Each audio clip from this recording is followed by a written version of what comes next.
আজি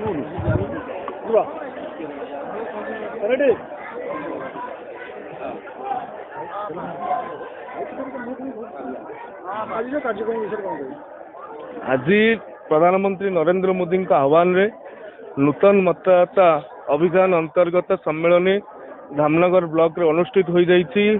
हजार हजार संख्यार युवपीढ़ी एथिरे योगदान करी नुआ भारत गठन पई सेमानंकर संकल्प नैछंती।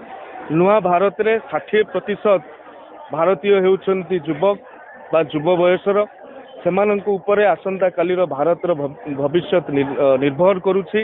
युवक माने जेतेबेले जागृत हेबे सचेतित हेबे तांकर राष्ट्रवादी चेतनार अभ्युदय घटिबो सेतेबेले ही भारत वर्ष विश्वगुरु रे परिणत हेबो।